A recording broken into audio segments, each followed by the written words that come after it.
పూర్తి వివరాలు చూసే ముందు మా ఛానల్ ని సబ్స్క్రైబ్ చేయడం మర్చిపోకండి. శ్రీ గురుభ్యో నమః. శ్రీ మహాసరస్వత్యై నమః. ఓం నమః శివాయ. నారాయణ శాస్త్రి ఆస్ట్రాలజీ ఛానల్ వీక్షిస్తున్నటువంటి ప్రేక్షక మహాశీలకు స్వాగతం, సుస్వాగతం. ఈరోజు మనము 2026వ సంవత్సరం జనవరి నెల 21వ తేదీ నుంచి 31వ తేదీ వరకు తులారాశిలో జన్మించిన వారి యొక్క గ్రహస్థితులు ఎలా ఉన్నాయి, రాశి ఫలితాలు ఎలా ఉండబోతున్నాయి, రోజువారీ ఫలితాలు ఎలా ఉంటాయి, ఒకవేళ ప్రతికూలతలు కనుక ఉంటే ఇటువంటి పరిహారాలు చేసుకోవాలి మొదలైనటువంటి అన్ని విషయాలు కూడా మనం ఈ వీడియోలో తెలుసుకుందాం. తులారాశి వారికి ప్రస్తుతం జరుగుతున్నటువంటి గ్రహస్థితిని కనుక మనం పరిశీలించినట్లయితే ఇది తులారాశి వారికి ఆల్ టైమ్ బెస్ట్ గా కనిపిస్తుంది. ఎప్పుడూ కూడా ఇంత గొప్ప గ్రహస్థితి తులారాశి వారికి లేదు. ప్రస్తుతం జరుగుతున్న తులారాశి వారికి రాశ్యాధిపతి అయినటువంటి శుక్రుడు రాశికి చతుర్థ స్థానంలో సంచరిస్తున్నాడు. రాశ్యాధిపతి యొక్క చతుర్థ స్థాన సంచారం విశేషమైనటువంటి యోగాన్ని ఇస్తుంది. అంటే గృహ సంబంధమైనటువంటి విషయాలలో కానీ, స్థిరాస్తులకు సంబంధించినటువంటి విషయాలలో కానీ అనేక రకాలైనటువంటి మార్పులు చేసే అవకాశాలు ఉంటాయి. అలానే గృహపరంగా కూడా అనుకూలమైన ఆనందకరమైన వాతావరణం ఏర్పడే అవకాశం కూడా కనిపిస్తూ ఉన్నది.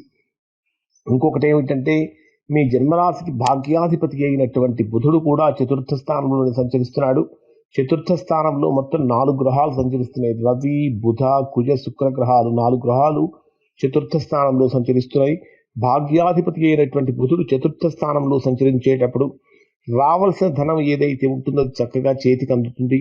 అలానే ద్వితీయ స్థానాధిపతి ధనాధిపతి అయిన కుజుడు కూడా చతుర్థంలో ఉచ్చ స్థానంలో సంచరిస్తున్నటువంటి కారణం చేత ఈ 10 రోజులలో తులారాశి వారికి ఆర్థిక సమస్యలు అనేటటువంటివి ఉండవు. ఆర్థికంగా పైకి ఎదిగేటటువంటి అవకాశాలు ఈ రాశి వారికి కనిపిస్తూ ఉన్నాయి. అలానే లాభస్థానాధిపతి అయినటువంటి రవి కూడా చతుర్థంలోనే సంచరిస్తున్నటువంటి కారణం చేత ఇది కూడా విశేషమైనటువంటి యోగకారకం అనే చెప్పాలి. ఇది కూడా విశేషమైనటువంటి యోగకారకం. ఇంకొకటి ఏమిటంటే అయితే మీ జన్మరాశికి 9వ స్థానంలో గురుడు యొక్క సంచారం జరుగుతున్నది. ఎప్పుడైతే అంటే ప్రస్తుతం జరుగుతున్న ఈ గ్రహాల సమూహాన్ని కనుక మనం పరిశీలించినట్లయితే ఇది చాలా శక్తివంతంగా పనిచేస్తుంది. ప్రధానంగా గురుడు మీ జన్మరాశికి 9వ స్థానంలో మిథున రాశిలో సంచరించడం వల్ల జ్ఞానం పెరుగుతుంది, ఆలోచన శక్తి పెరుగుతుంది. ఉపాధ్యాయులకు, టీచింగ్ ప్రొఫెషన్లో ఉన్న వారికి, సలహాదారులకు వీళ్ళందరికీ కూడా సహాయం కూడా పెరుగుతుంది. అలానే ఎడ్యుకేషన్, కమ్యూనికేషన్, ట్రైనింగ్, రాతపరులు, మీడియా రంగాల్లో ఉన్నటువంటి వారికి ఇది స్వర్ణకాలంగా, స్వర్ణయుగంగా అభివర్ణించవచ్చు. ఇక రాహువు కుంభరాశిలో సంచరించేటటువంటి ఈ సమయంలో సాఫ్ట్వేర్ రంగంలో ఉన్నటువంటి వారు అంటే మీ రాశికి 5వ స్థానంలో రాహు యొక్క సంచారం కారణం చేత సాఫ్ట్వేర్ రంగంలో ఉన్నటువంటి వారికి, సోషల్ మీడియాలో ఉన్నటువంటి వారికి కొత్త ఐడియాలు, ఆకస్మికమైన అవకాశాలు వస్తూ ఉంటాయి. కానీ అతి ఆశలు కానీ పనికిరావు. హఠాత్ నిర్ణయాలు సమస్యలు తీసుకొచ్చి పెట్టవచ్చు. లాభస్థానంలో సంచరించేటటువంటి కేతువు కూడా బ్రహ్మాండమైనటువంటి అనుకూలమైన ఫలితాలు ఇస్తూ ఉన్నాడు. ప్రధానంగా తీసుకుంటే మకర రాశిలో సంచరించేటటువంటి అంటే మీ రాశికి చతుర్థ స్థానంలో సంచరించేటటువంటి 4 గ్రహాల యొక్క ప్రభావం కష్టము ప్లస్ క్రమశిక్షణ ప్లస్ వ్యూహము ఈ 3 కలిపితే గొప్ప ఫలితాన్ని పొందే అవకాశం ఉంటుంది. ఉద్యోగస్తులకు బాధ్యతలు పెరుగుతూ ఉంటాయి. వ్యాపారులకు లాభదాయకమైన ఒప్పందాలు ఉంటూ ఉంటాయి. రాజకీయ పరిపాలనా రంగాల వారికి కీలకమైన నిర్ణయాలు తీసుకునే అవకాశం ఉంటుంది. అలానే శని మీనరాశిలో సంచరించేటటువంటి ఈ సమయంలో కర్మఫల సిద్ధాంతం బాగా పనిచేస్తుంది, బలంగా పనిచేస్తుంది. చేసిన పనికి ఫలితం తప్పకుండా వస్తుంది. మంచి అయినా కఠినమైనదైనా సేవారంగం, ఆసుపత్రులు, ఆధ్యాత్మిక కార్యక్రమాలు చేసేటటువంటి వారికి బ్రహ్మాండమైనటువంటి ఫలితాలు పొందుతారు. మొత్తంగా ఇది పరీక్షలతో పాటు అవకాశాలు కూడా ఇచ్చేటటువంటి కాలంగా ఉండబోతుంది. సహనము, నీతి, క్రమశిక్షణ ఉంటే విజయాన్ని ఎవ్వరూ కూడా ఆపలేరు. మరి డే వైజ్ గా పరిశీలిస్తే జనవరి 21వ తేదీ నుంచి 23వ తేదీ వరకు ఉండేటటువంటి అంటే 23వ తేదీ ఉదయం 8:31 వరకు ఉండేటటువంటి సమయాన్ని పరిశీలిస్తే ఇది తులారాశి వారికి క్రియేటివిటీ లెవెల్స్ బాగా పెరుగుతూ ఉంటాయి. సంతానపరమైనటువంటి విషయాల్లో ఆనందాన్ని పొందుతూ ఉంటారు. ప్రేమ సంబంధాలు కీలకంగా మారుతూ ఉంటాయి. విద్యార్థులకు చదువులు మంచి గ్రహణ శక్తి పెరుగుతూ ఉంటుంది. ప్రేమలో ఉన్నటువంటి వారికి భావోద్వేగంతో కూడినటువంటి స్పష్టత కూడా పెరుగుతుంది. ఇక్కడ చేయకూడనటువంటి పని ఏమిటంటే అనవసరమైనటువంటి వాదనలు చేయకూడదు. అహంకారం పెరగకుండా చూసుకోవాలి. దీనికి పరిహారం ఏమిటంటే ఓం శుక్రాయ నమః అనేటటువంటి మంత్రం ప్రతిరోజు ఒక 20 సార్లు చేసుకోవటం వల్ల మంచి ఫలితాన్ని పొందుతారు.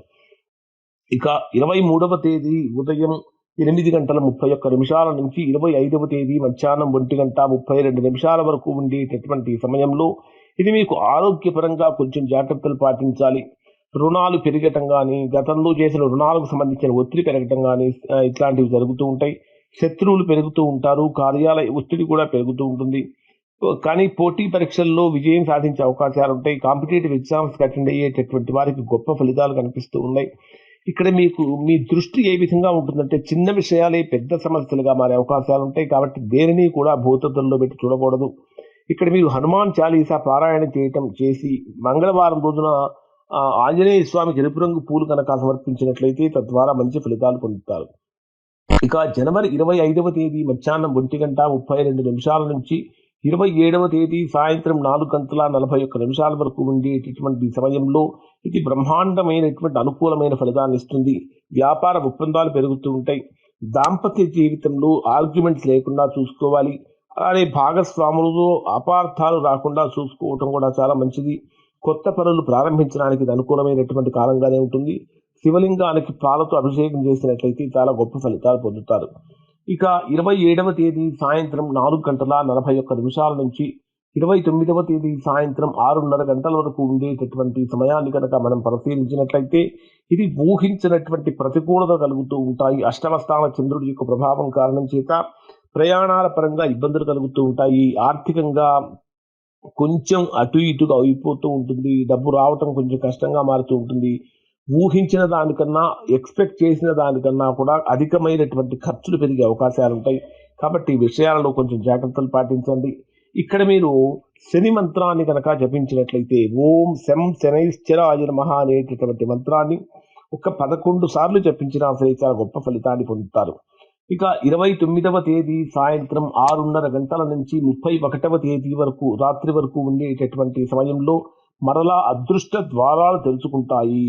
ప్రయాణపరంగా లాభాలు కలుగుతూ ఉంటాయి. పెద్దవాళ్ళ యొక్క ఆశీస్సులు పెరుగుతూ ఉంటాయి. కీలకమైనటువంటి నిర్ణయాలలో గొప్ప విజయం ప్రాప్తించేటటువంటి అవకాశాలు ఇక్కడ తులారాశి వారికి కనిపిస్తూ ఉన్నాయి. ఇక్కడ మీరు గురు మంత్రం గనక పారాయణ చేసినట్లయితే తద్వారా చాలా చాలా గొప్ప ఫలితాలు పొందుతారు. ఒక మాటలో చెప్పాలంటే తులారాశి వారికి ప్రస్తుతం జరుగుతున్నటువంటి కాలాన్ని కనుక పరిశీలిస్తే స్వర్ణయుగం మళ్ళీ మొదలైందా అనేటటువంటి భావనతో అంత అద్భుతమైన ఫలితాలు పొందుతారు.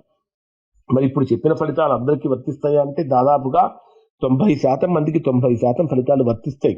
ఎవరికైతే వర్తించడం లేదో, ఎవరికైతే వ్యక్తిగత జాతకంలో దోషం ఏర్పడిందో అటువంటి వారు ఒక్కసారి మీరు మీ యొక్క వ్యక్తిగత జాతకాన్ని విశ్లేషణ చేయించుకొని దోషం ఎక్కడుందో తెలుసుకొని దానికి తగిన విధంగా దోష నివారణ కనుక చేయించుకొని పరిహారాలు కనుక పాటించినట్లయితే ఇప్పుడు గోచార రీత్యా కలిగేటటువంటి గొప్ప ఫలితాలు అందరూ తులారాశి వారు కూడా పొందుతారు.